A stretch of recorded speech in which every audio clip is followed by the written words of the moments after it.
Buenos días, iglesia. El Señor les bendiga. Son bienvenidos. Muy bien, vamos a orar. Vamos a darle gracias al Señor. Pero antes dígale a la persona que usted tiene a su lado: Cristo es suficiente. ¿Sí? Pero no se lo confiese, confírmelo. No es una confesión, es una confirmación. Dígale: Cristo es suficiente. Amén. No necesitamos nada más, Él es suficiente. Dice Juan: de tu plenitud tomamos todos. Eso fue lo que vino a hacer el Señor, a entregarnos su plenitud. Por eso Él es suficiente. No podemos agregarle nada más al evangelio, ni quitarle, ¿sí? Él es el centro de la palabra. Y así nos lo presenta Juan, que el verbo se hizo. Él encarna el mensaje, Él camina el mensaje, Él es el mensaje. Y cuando se nos llama a nosotros cristianos, no se nos está llamando a estudiar un libro, sino a caminar el mensaje, a hacer el mensaje, a encarnar el mensaje, a vivir el mensaje. Y ese mensaje es una persona, es Cristo. Eso es lo que nos diferencia a nosotros de practicar una religión, ¿sí? Porque nosotros vivimos y encarnamos el mensaje porque tenemos comunión y relación con una persona. Y esa persona es Jesús. Nuestro Dios está vivo y nos está hablando. En todo momento nos está hablando. La pregunta es: ¿estamos dispuestos a escucharle? Amén. Entonces cierre sus ojos y vamos a orar con la oración apostólica que levantó Pablo en Efesios capítulo 1. Que sea el Señor en esta mañana derramando sobre nuestras vidas espíritu de sabiduría, de revelación y de entendimiento, que podamos profundizar, escudriñar, contender con la palabra, que podamos conocer a una persona. Esta mañana no vinimos a estudiar un libro, vinimos a encontrarnos y a seguir en comunión con una persona, y esa persona es Jesús. Y por eso te damos gracias, Rey. En esta mañana reconocemos que tú eres el centro de nuestras vidas, que tú eres el Rey soberano, Señor, que tu gobierno está sobre nuestros corazones, mi amado Jesús. Gracias, Espíritu Santo, por darnos el privilegio y la oportunidad de escucharte, de estar contigo, mi amado Jesús, de poder caminar de tu mano, mi amado Rey. Pero también te damos gracias porque como iglesia, como cuerpo de Cristo, podemos adorarte y comunicarnos contigo de manera corporativa, Señor, como un solo cuerpo, mi amado Jesús. No hay oraciones inconclusas. Tú hiciste una oración que se cumple y se ha cumplido por generaciones. Padre, que ellos sean uno, así como tú y yo somos uno, para que el mundo crea, mi amado Rey. Y el hecho de que estemos aquí reunidos, que hayamos sido sellados con las arras de tu Espíritu, que seamos hijos tuyos y que llevemos tu naturaleza, portadores de tu presencia, nos hace ser uno en ti, mi amado Jesús. Por eso te pedimos, Rey, que seas tú estableciendo tu entendimiento en nosotros, que podamos conocerte, que podamos mirarte, que podamos sentirte, que podamos experimentarte, que podamos comprender cuál es la anchura, la altura, la profundidad, Señor, de tu amor, en el conocimiento de tu persona, mi amado Jesús. Tómese un momento para presentar su vida delante del Rey. Es necesario a veces romper con la rutina mecánica y solamente presentarnos ante el Señor y decirle: aquí está mi vida, aquí está mi corazón. Quizá esta semana no fue muy buena, pero solamente tengo palabras de agradecimiento para ti, Señor. Quizá esta semana no salieron las cosas como estaban pensadas o proyectadas en nuestros negocios, en nuestros trabajos, pero solamente tenemos palabras de agradecimiento para ti, Señor. Quizá esta semana tuvimos inconvenientes con nuestros esposos, esposas, hijos e hijas, pero sabemos que tú eres el dueño de nuestras casas, de nuestros hogares, que tú nos has sostenido y nos vas a sostener para siempre, Señor. Que así estemos caminando en un valle de sombra y de muerte, no vamos a temer mal alguno, porque tú, Señor, estás con nosotros, porque sabemos que tu vara y tu cayado nos infunden aliento, porque sabemos que tú nos direccionas y que nuestras vidas, Señor, están en ti y te pertenecen a ti. Haga esa confesión de manera individual. Dígale: Señor, mi vida te pertenece a ti, tú pagaste precio de sangre. Ahora te pertenezco, soy completamente tuyo, Señor. Mis preocupaciones las abandono en tu altar, porque tú eres mi herencia, tú eres mi recompensa, en ti lo tengo todo, Señor. Ayúdame a comprender que en ti lo tengo todo, Señor. Te bendecimos, te adoramos, te exaltamos, nuestro corazón se rinde a ti. Que esta mañana, Señor, podamos ser terrenos fértiles, tierras abonadas para recibir la semilla de tu palabra. Te bendecimos y te adoramos, Señor, en el nombre poderoso de Cristo Jesús. Amén. Esta mañana honro a mi abuelita que está aquí acompañándome. Yo soy el resultado de las oraciones de mi abuelita, ¿sí? Y la honro porque cuando estuve en el mundo fue la única que se me acercó a hablarme de la persona más importante, y es Jesús. Y puedo sentir lo que de pronto sintió Timoteo cuando Pablo dice: recuerdo a tu abuela Loida y a tu madre que estuvieron orando por ti. Y así estoy yo. Soy el resultado de las oraciones de mi abuelita que está hoy aquí acompañando. Entonces le doy gracias al Rey. Él es santo. Él nos apartó para su servicio. Él nos selló con su presencia. Él nos hizo hijos. Él nos hizo linaje escogido, nación santa, pueblo apartado para Él. Y por eso hoy puedo decir: mis generaciones y yo vamos a servir a nuestro Señor. Amén. Vamos a continuar en la conversación. Creo que este cable está fallando. Juanpi, ¿puedes poner el 1, por favor?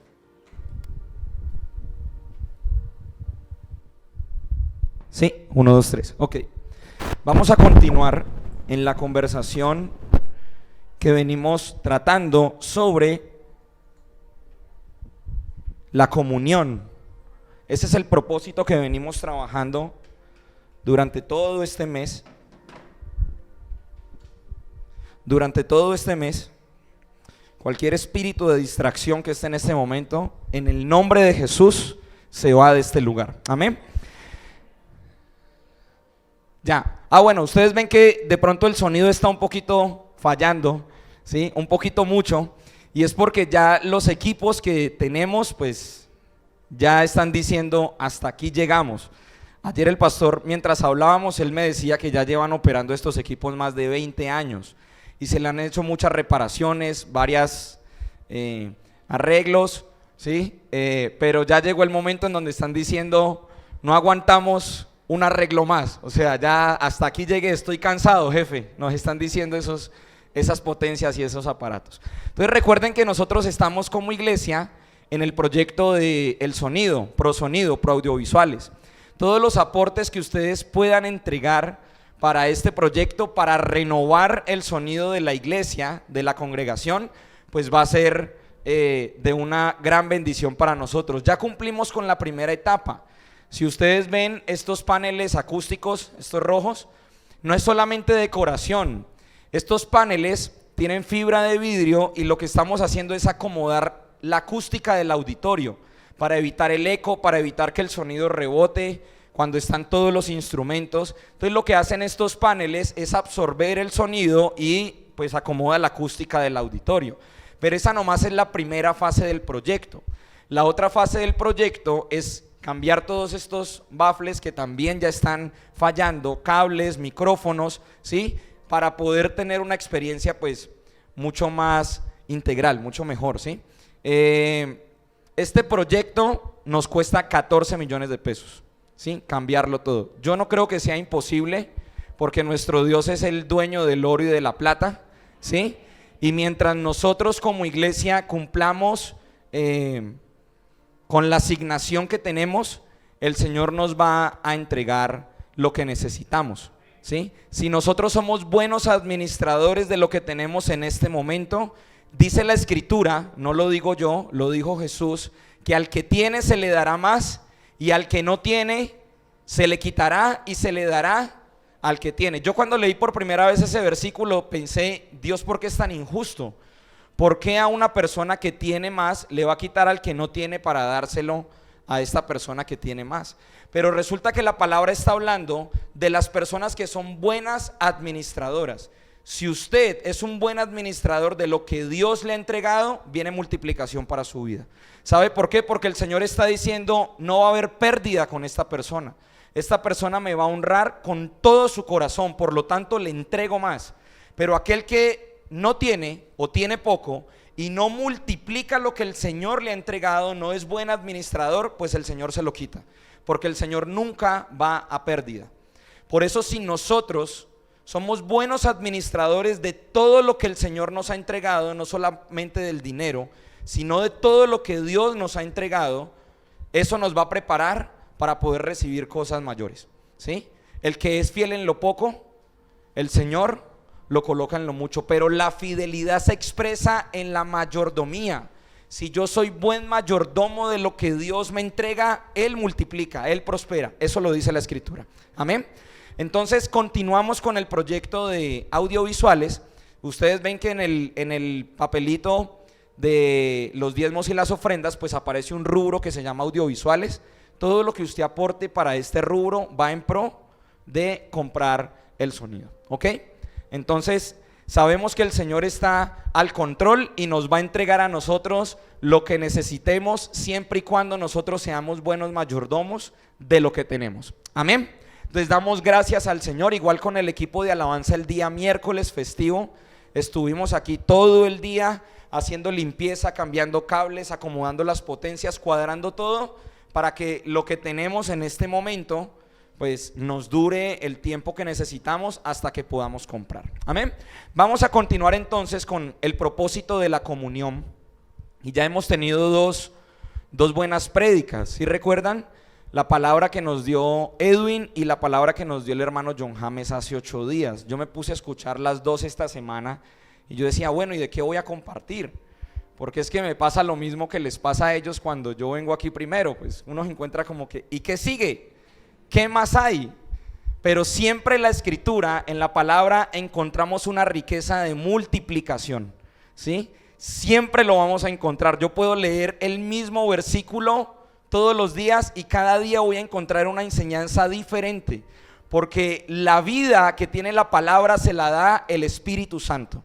Y el Espíritu Santo que levantó a Cristo de entre los muertos también opera en nosotros y nos entrega sabiduría, entendimiento, conocimiento de la fuente inagotable que es Cristo. Y vamos a continuar con esta conversación y la palabra de hoy se llama: la comunión se expresa en la suficiencia de Cristo. Sin Cristo no hay comunión. Por eso es que la comunión de la iglesia, la comunión que tenemos nosotros con el Padre, se expresa en la suficiencia de Cristo. Y quiero que tratemos este primer título o este primer punto, que se llama: todo lo que el ser humano o todo lo que el hijo e hija de Dios haga por fuera del diseño de Cristo y de Cristo es sombra o es muerte. Y yo me tengo que asegurar de que mi vida entera gire en torno a Cristo, porque si yo me salgo de Cristo, quiero decirle algo: estamos cosechando o produciendo obras muertas, porque Cristo es la vida, Él es el centro de todo. Antes de la caída o antes de la separación, de la destitución, el ser humano tenía una comunión perfecta con el Padre. ¿Sí recuerdan que el Señor caminaba en el jardín y tenía intimidad con Adán y Eva? Lo escuchaban todos los días, había una comunión perfecta, porque todo lo tenían en común. Dios se relaciona solo con personas que tienen en común todo con Él.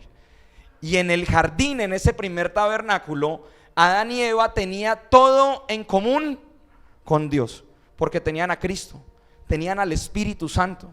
Entonces, como todo lo tenían en común, Dios Padre tenía una relación perfecta con cada uno de ellos. Sin embargo, después de la caída, el ser humano quedó vacío, quedó sin contenido, quedó sin la sustancia que es Cristo. y todo lo que empezó a construir fue muerte. Entonces, miren Génesis capítulo 3, la primera muerte, ¿quién la da? Caín, mata a su hermano. Todo lo que comienza a nacer y a construirse por fuera del diseño de Cristo comenzó a producir muerte. Y resulta que con esta realidad se encuentra Salomón, porque Salomón, cuando escribe el libro de Eclesiastés, entonces él llega a una conclusión desde el principio: vanidad de vanidades, todo es vanidad. Ahora, ¿qué significa la palabra vanidad? Vanidad viene del hebreo, que significa vacío. O sea que Salomón se encuentra con la realidad de la caída, de la destitución del hombre, y dice: todo lo que se hace abajo en el cielo, o sea, aquí en la tierra, es vanidad, es absurdo, está vacío, no tiene propósito. Acompáñenme a leer la escritura, Eclesiastés capítulo 1, versículo 1 al 8.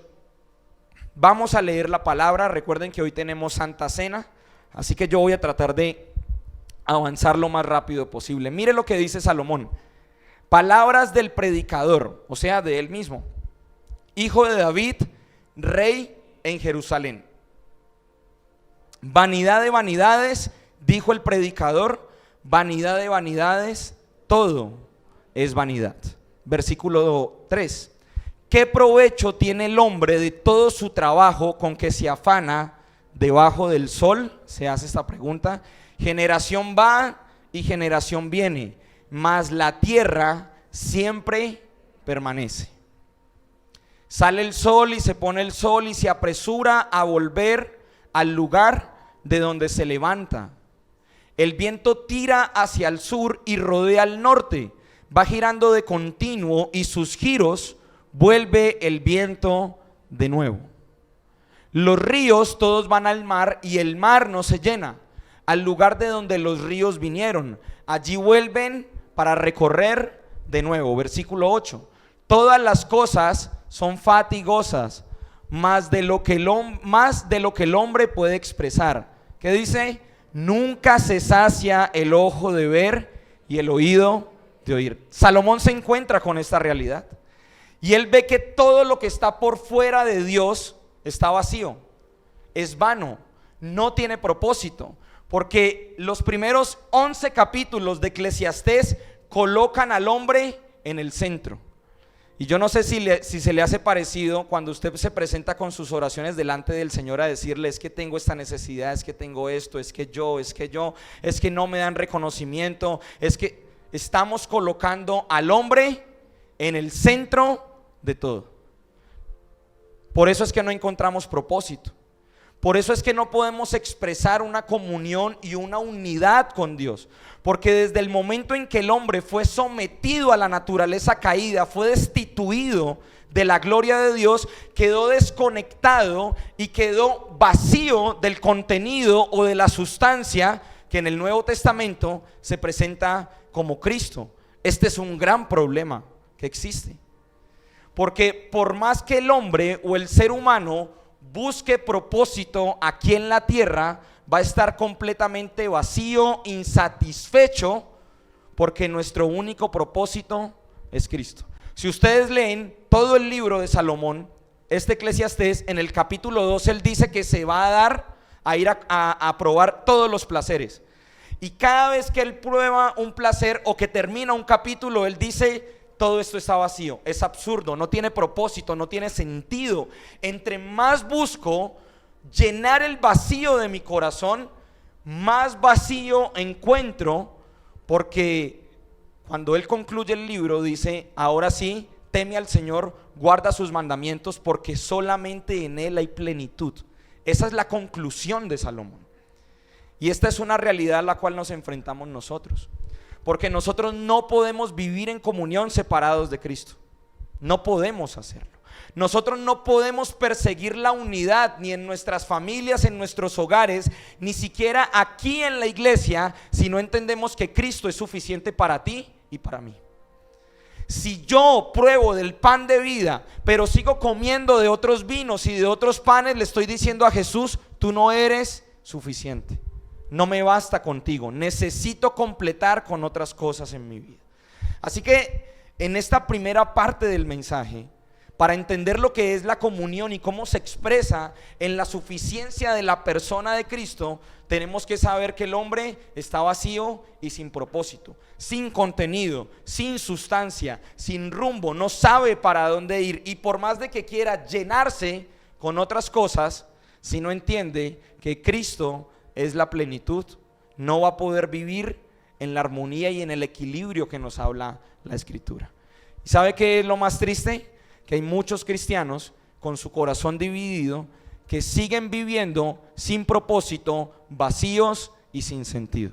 Y por eso es que a veces levantamos oraciones al Señor diciendo: es que no entiendo por qué me pasa esto, es que por qué me pasa esto a mí, yo no debería estar sufriendo esto. Pero eso solamente expresa que no hemos comprendido que Cristo es suficiente para cada uno de nosotros. Es que Dios no me habla cuando Él mismo decidió encarnar la Escritura y nos ha mandado a que lo encontremos en toda la profundidad de la palabra. No es que Cristo no nos hable, es que nosotros no queremos escucharle. Amén. Esa es la primera parte. Entendemos entonces que el hombre sin Cristo, sin la sustancia, ¿sí?, está completamente vacío y sin propósito. Así que Dios Padre, viendo esta situación, decide intervenir en la historia del ser humano. ¿Y cómo interviene? Con Cristo. Cristo desciende, se encarna, cumple toda la ley, se deleita en la voluntad del Padre, nos muestra nuevamente cómo tenemos que relacionarnos con Él a su manera y nos vuelve a conectar, para los que lo aceptamos a Él, con la plenitud del Padre. Amén. Acompáñenme a Juan capítulo 10, versículo 17, y vamos a responder estas dos preguntas. ¿Qué es a lo que Dios entonces llama comunión? ¿Qué es lo que ocupa el corazón del Padre en este momento? Y esa respuesta la encontramos en Jesús. Jesús es suficiente para el Padre. Mire lo que dice Jesús: por eso me ama el Padre, porque yo pongo mi vida para volverla a tomar. ¿Por qué ama el Padre a Jesús? Porque Cristo se deleita en la voluntad del Padre. Por eso el Padre lo ama. Por eso es que si yo no estoy y no entiendo la obra de sustitución y de inclusión del Cordero, no puedo vivir una vida agradable para mi amado Rey. Porque el Padre solamente encuentra placer y suficiencia en Cristo, en una persona. Solamente el Padre encuentra esa suficiencia. Por eso es cuando Cristo va a bautizarse, se abren los cielos y dice: este es mi Hijo amado, en quien yo tengo complacencia. Porque Cristo se deleitaba en su voluntad. Por eso es tan importante, iglesia, que si vamos a hablar de comunión, de adoración, de discipulado, de ministerio, de la gran comisión, todo tiene que estar encasillado, enmarcado en Cristo, porque todo lo que yo haga por fuera de Él manifiesta la naturaleza de Adán. Todo. Pero si yo estoy en Cristo, me mantengo en Él, persevero y expreso a la persona de Cristo en mi vida, estoy expresando es la naturaleza de Cristo. ¿Cuántas veces hemos expresado la naturaleza de Adán aún siendo cristianos? ¿Cuántas veces hemos manifestado independencia a nuestro Dios, aún conociendo la palabra, aún conociendo la Escritura? Cuando Jesús estuvo aquí en la tierra, lo único que hizo fue deleitarse en la voluntad del Padre. Por eso es que Jesús levantaba oraciones como cuando estuvo al frente de la tumba de Lázaro: yo sé que tú siempre me escuchas. ¿Por qué el Padre lo escuchaba? Porque Jesús pedía conforme a la voluntad del Padre. Porque Jesús no se movía ni a izquierda ni a derecha sin que el Padre se lo dijera. Fue el único aquí en la tierra que cumplió al 100% la ley. Cuando Él va a la cruz, resucita y asciende y se presenta como el sumo sacerdote delante del Padre, todos los que estén incluidos en Cristo, el Padre nos ve como sus hijos, como santos, como perfectos. Amén. Porque estoy incluido en Él. Porque estoy en Él. Cuando el Padre me está viendo a mí, me está viendo a través del filtro de Cristo. Por eso Él dice: este es mi Hijo amado en quien yo tengo complacencia. Mi Hijo es santo, mi Hijo es perfecto. No porque yo lo sea, es porque me está viendo a través de aquel que lo complace a Él, que es Jesús. Amén. Por eso no podemos hablar de comunión si no expresamos a Cristo. Por eso no podemos hablar de unidad si Cristo no está en nosotros, porque es imposible, mis hermanos. Es imposible. Ahora, ¿cómo es que Cristo llegó a ser complaciente para el Padre? Pues se hizo obediente hasta la muerte, ¿sí? El Padre lo amó porque Cristo se hizo obediente en la cruz, en la muerte, en todo momento se hizo obediente. El Padre solamente encuentra satisfacción en Jesús. Por medio de su obra, como ya lo venimos hablando, de sustitución y de inclusión, es que el Padre me ve a mí santo. Y cuando yo acepto a Cristo en mi corazón como mi Señor y como mi Salvador, pues nace un pueblo. ¿Cómo se llama ese pueblo? La iglesia. Ese pueblo somos usted y soy yo. Por eso es que Pedro dice que nosotros somos nación santa, pueblo apartado, pueblo escogido para el Señor, real sacerdocio. Y como somos ese pueblo santo que compró Cristo a precio de sangre, pues ahorita tenemos una nueva naturaleza, y es la naturaleza de Cristo. Por eso es que es urgente, mis hermanos, no mezclar las dos naturalezas. No se pueden mezclar. Porque cada vez que yo permito que la naturaleza de Adán se exprese, estoy expresando muerte, estoy expresando la carne. Pero cada vez que yo rindo mi voluntad a Cristo para que se exprese la naturaleza de Cristo, estoy expresando vida y estoy expresando espíritu. ¿Sí me comprenden? Ahora, ¿cómo lo llevamos a la práctica? Pues cada vez que yo participo de una manifestación de la obra de la carne, ¿qué naturaleza estoy expresando? La naturaleza de Adán. Y quiero darles una noticia: esa naturaleza no se puede educar, esa vasija no se puede cambiar, esa vasija está muerta, está perdida. El Señor no está en el asunto de cambiar la vasija. El Señor está en el asunto de que nosotros vivamos a Cristo y crezcamos a la estatura del varón perfecto que es Cristo. Pero cada vez que yo participo de algo que está por fuera del diseño de Dios, sigo expresando la naturaleza de Adán, aun cuando yo estoy en Cristo, aun cuando ya soy hijo de Dios. Ya nos vamos a meter entonces con todo esto. ¿Qué es entonces la comunión para nuestro Dios? Porque ya en este tema de entender que tú y yo hacemos parte del pueblo santo del Señor, que tenemos una nueva naturaleza que el mismo Cristo ha impartido en nosotros por medio de su Espíritu Santo, entonces entendemos que tú y yo no fuimos creados para muerte, sino para la eternidad. Dígale a la persona que usted tiene a su lado: tú fuiste creado para la eternidad. Tú fuiste creado para la vida eterna. Yo no fui creado para la muerte, yo fui creado para la eternidad. Por ese motivo es que Pablo expresa que somos una nueva criatura. Las cosas viejas pasaron, todo es hecho nuevo en Cristo. Porque ya no expresamos muerte, expresamos la vida que está en ¿quién? En Cristo. Amén. Todo lo del antiguo hombre quedó en la cruz, todo. Y todas las promesas en este momento están en estado de cumplimiento en Cristo. Por eso es que si yo estoy en Él, aunque vengan tribulaciones, pruebas, desiertos, dice la Escritura que para los que le amamos, todas las cosas nos ayudan a bien. Esto es conforme al propósito que cada uno de nosotros ha sido llamado. ¿Y cuál es ese propósito? Expresar la vida eterna. Las expresiones de Salomón, como lo vimos ahorita en Eclesiastés, colocan al hombre en el centro. Pero cuando vemos las cartas apostólicas, ellos colocan a Cristo en el centro. Y así tiene que ser la iglesia, cristocéntrica. Como la iglesia es eterna, como tú y yo tenemos la naturaleza de Cristo, no tenemos permiso para operar en otra naturaleza. No tenemos el permiso, no tenemos excusa. Eso es lo que le dice el Señor a los discípulos. Ahora que ustedes conocen, ya no tienen excusa de pecado. Porque ahorita, como somos sellados por el Espíritu Santo, operamos en la naturaleza de Cristo. Por eso no tenemos permiso de operar en una naturaleza distinta a la de Cristo. Cada vez que yo lo hago, simplemente estoy expresando independencia a mi Dios. Cada vez que yo participo de una manifestación o de una obra de la carne, le estoy diciendo al Señor: quiero ser independiente de ti. Acompáñame a Colosenses 1:13.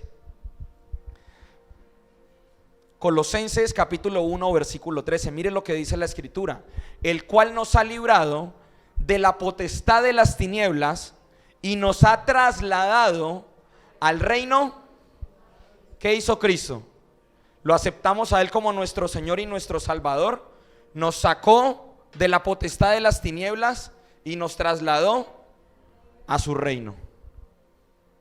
O sea que en ese traslado hay un cambio de cultura, hay un cambio de normas, hay un cambio incluso de rey, hay un cambio de todo. Yo no puedo estar en el reino del Hijo amado y seguirme comportando con los comportamientos de esta naturaleza. No puedo hacerlo. Se me exige obligatoriamente que yo participe de la naturaleza de Cristo en todas las áreas de mi vida, en todo. No tenemos permiso como iglesia de operar en otra naturaleza. Por eso es que cuando tenemos personas, amigos, ¿sí? Jesús dijo que al árbol malo no podía exigirle frutos buenos, porque simplemente en su naturaleza expresa pecado. Yo no puedo exigirle a un pecador que deje de pecar, porque en su naturaleza su fruto, ¿cuál va a ser? Pecado. El hombre natural no tiene otra cosa que compartir más que sombras, más que muertes. Pero nosotros en Cristo, nuestro fruto tiene que ser vida.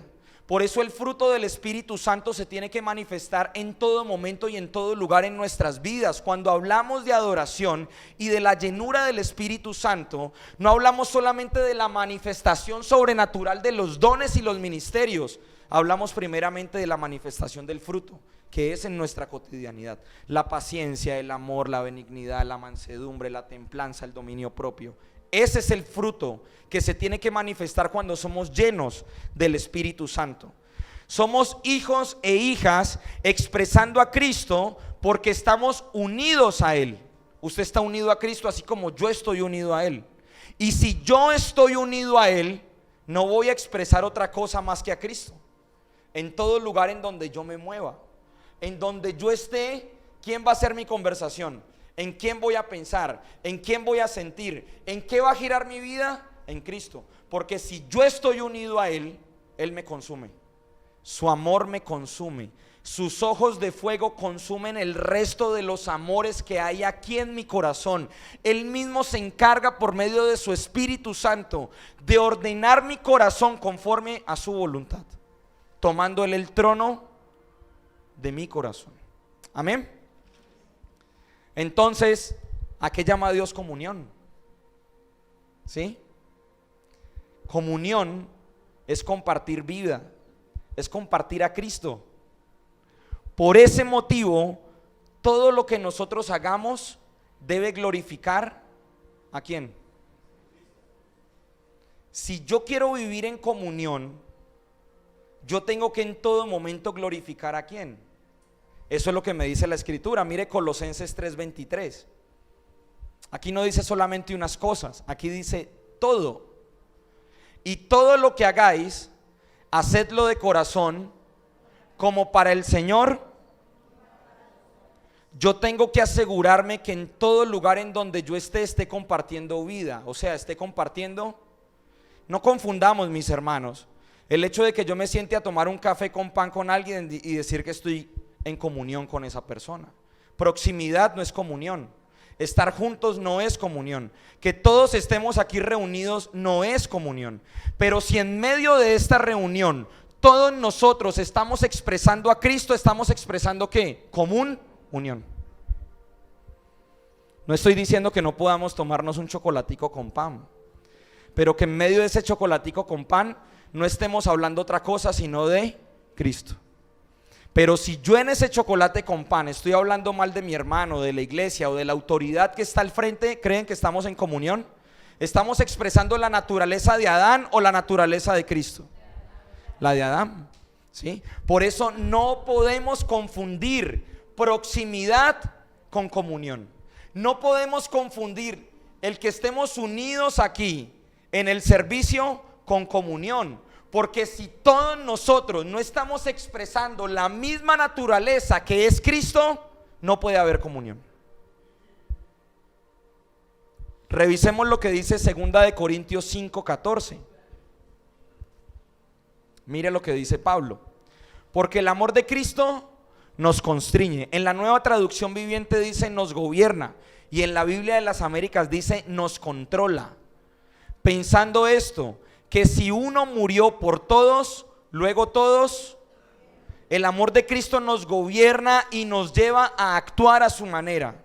Como Cristo murió y yo estoy en Cristo, yo muero con Él, pero también resucito con Él y resucito a una nueva vida. Por eso yo ya no puedo ver a mi hermano según la carne, sino que lo tengo que ver según Cristo, porque la carne de Él ya murió, quedó en la cruz. No saben cuánto he sufrido yo por entender esto. No lo podía comprender. Ya no vivimos para nosotros, sino que vivimos para Él. Mire lo que dice el versículo 15. Versículo 15, mi Sofi. ¿O tienes el 16? ¿No? El 15. Miremos el 15.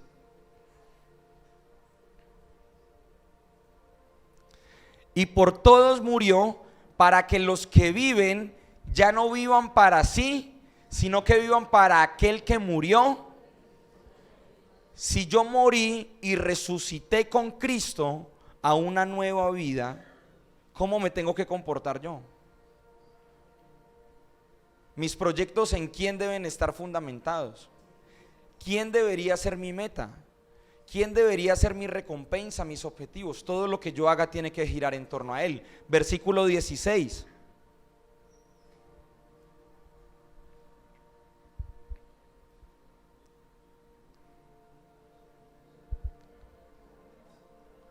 De manera que nosotros, de aquí en adelante, a nadie conocemos según la carne. Y aún así, a Cristo conocemos según la carne, ya no lo conocemos. Nosotros ya no nos relacionamos con las personas según la carne.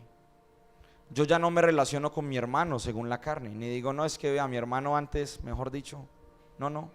Todo eso quedó en la cruz. Yo ya me relaciono con Él según Cristo, según el Espíritu. Si yo tengo la capacidad de ver a la otra persona en Cristo, voy a poder desarrollar comunión. ¿Saben por qué? Porque lo voy a respetar cuando lo tengo de frente y cuando no lo tengo al frente. Porque lo voy a honrar, porque voy a reconocer que en Él está la naturaleza de ¿quién? Que si lo ofendo a Él, estoy ofendiendo ¿a quién? A Cristo. Cuando vengo aquí, ya estoy expresando comunión, porque me convierto en un escudero de la iglesia. Por más errores, no estoy hablando de tapar los errores, estoy hablando de no tocar los mantos de autoridad. El Señor se va a encargar de, ¿sí? Pero me voy a encargar de ser escudero de esa persona. Y si vienen a mí a hablarme mal de esa persona, ¿cuál debería ser mi reacción? Lo siento, pero yo no comparto. Yo no voy a tocar ese punto. Que el Señor se encargue de si esta persona está en eso, pero yo no voy a caer en esto. Esa debería ser nuestra actitud. Por eso cuando hablamos de comunión, hablamos de compartir una misma vida. ¿Y esa vida quién es? Jesús. Yo soy un cuerpo, ¿sí? Y ese cuerpo está dirigido por una mente. La mente de Cristo es un estado de gobierno para la iglesia. Es un estado de gobierno para ti y para mí, porque me controla, me direcciona, establece su gobierno sobre mi vida y me lleva a actuar conforme a lo que Él dice en su palabra. Por eso es que cuando yo no juzgo a las personas según la carne, sino que los veo según Cristo, ya la iglesia no está buscando la unidad como objetivo. ¿Sabe qué está pasando? La consecuencia es la unidad. Nuestro objetivo no es buscar la unidad, porque no es una tarea que te corresponda a ti o me corresponda a mí, eso es una labor divina. Mi tarea es expresar a Cristo, es ser guardador de su presencia, guardar su palabra. En donde yo me mueva lo expreso a Él, porque si todos lo hacemos, comienza a darse como consecuencia la comunión. Tenemos en común unión a Cristo, y como yo lo honro a Él y tú lo honras, vamos a poder vivir en común unión. Amén. Ahora, ¿por qué digo que la iglesia no tiene como objetivo buscar la unidad, sino que esto es una labor divina? Porque la palabra dice que el Padre en Él reunió todas las cosas. ¿Quién fue el creador de la comunión? El Padre. ¿Quién está reuniendo todas las cosas? El Padre. ¿En quién? En una persona. Así que yo no voy a buscar la unidad, yo voy a buscar expresar a Cristo para que como en consecuencia se dé ¿qué? La unidad.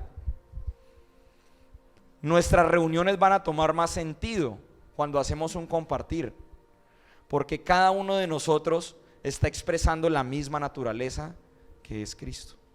Mire lo que dice Efesios capítulo 1, versículo 9 al 10. Nuestra labor es darlo a conocer a Él. Nuestra labor es expresarlo a Él, dándonos a conocer, o sea, el Padre, el misterio de su voluntad, según el beneplácito el cual se había propuesto en sí mismo. Versículo 10, de reunir todas las cosas ¿en quién? En la dispensación del cumplimiento de los tiempos, así las que están en los cielos como las que están. Si yo me preocupo por profundizar en mi relación íntima con Jesús, el resultado o la consecuencia va a ser comunión con mis hermanos. El resultado o la consecuencia va a ser comunión con mi esposa en la casa, porque ambos estamos expresando la misma naturaleza. Ambos estamos buscando el mismo objetivo, que es Cristo. Lo estamos colocando a Él. Por eso todo lo que yo trate de hacer por fuera de Él es en vano, es pérdida, no tiene vacío, no tiene propósito. El que quiera recuperar su matrimonio por fuera de Cristo no lo va a poder recuperar. El que quiera ser fiel por fuera de Cristo no va a poder ser fiel por fuera de Cristo, porque en Él están reunidas todas las cosas. Por eso la unidad para nosotros como iglesia no es un objetivo, ni es una labor que nos corresponde a nosotros. A nosotros nos corresponde la tarea de darlo a conocer, de cultivar aceite de intimidad, de conocerlo en la cotidianidad, de predicarlo cuando estemos en donde nadie más nos vea, de ser cristianos cuando nadie más nos vea sino solamente Él, porque ahí se conoce quién es el verdadero cristiano. Cuando nadie te está viendo, tus reacciones, tus acciones definen si eres o no eres un verdadero cristiano. Por eso entre el cuerpo de Cristo no deben haber acuerdos. ¿Qué acuerdos deben haber? Si nos gobierna es una sola persona. Yo no tengo que hacer acuerdo con nadie, yo simplemente tengo que darlo a conocer a Él. Porque si yo entiendo que la mente de Cristo es un estado de gobierno, no voy a llegar a un acuerdo con mis hermanos, porque tanto Él como yo estoy siendo gobernado ¿por quién? Por Cristo. En Él está la unidad, Él da la instrucción, nosotros hacemos lo que Él nos diga que tenemos que hacer. Recuerde esto: la comunión o la unidad no es un objetivo, es una consecuencia. Nosotros nos podemos desgastar haciendo cualquier cantidad de actividades para que estemos unidos, pero simplemente se van a quedar en eso, en actividades. Porque si seguimos expresando la naturaleza de Adán en nuestra cotidianidad, no va a haber una transformación para nosotros. Amén. Terminemos entonces con Efesios capítulo 4 del 1 al 6. Efesios 4 del 1 al 6. Mire lo que dice Pablo: yo pues, preso en el Señor, os ruego que andéis como es digno de la vocación con que fuisteis llamados. Versículo 2. Con toda humildad y mansedumbre. Mire lo que dice: soportándoos con paciencia los unos a los otros A veces nos cuesta soportarnos, ¿cierto? A veces yo no me soporto ni siquiera a mí mismo. Pero mire el consejo que nos da la Escritura: soportándoos con paciencia los unos a los otros en amor. Mire lo que dice el versículo 3. Aquí hay una perla. Solícitos en guardar la unidad de ¿quién? No hay nada más, mis hermanos. Concentrémonos en guardar la unidad de ¿quién? Concéntrense en su hogar de guardar la unidad de ¿quién? Del Espíritu. Concéntrense en su hogar de darle el primer lugar al Señor, y va a ver cómo su matrimonio, sus hijos comienzan a recibir una cobertura correcta, porque usted como cabeza de hogar, como sacerdote, está dándole el primer lugar ¿a quién? Al Señor. Solícitos en guardar la unidad del Espíritu en el vínculo de la paz. Versículo 4. Un cuerpo y un espíritu, como fuisteis también llamados en una misma esperanza de vuestra vocación. Versículo 5. Un Señor, una fe, un bautismo, un Dios y Padre de todos, el cual es sobre todos y por todos. La comunión se expresa en la persona de Cristo. La comunión es una realidad creada en la resurrección. Cristo lo hizo posible. La comunión es expresar un hecho consumado. En Él están todas las cosas. Fuimos creados por Él y para Él. Por eso ya no expresamos la naturaleza de Adán, sino que donde yo me mueva estoy expresando la naturaleza de Cristo, porque en Él está mi recompensa. Él es mi meta, Él es mi objetivo. Lo voy a honrar, lo voy a amar, voy a estar con Él para siempre, porque Él es el dueño de mi corazón. Asegúrese de eso. Asegúrese de rendir su voluntad al Señor.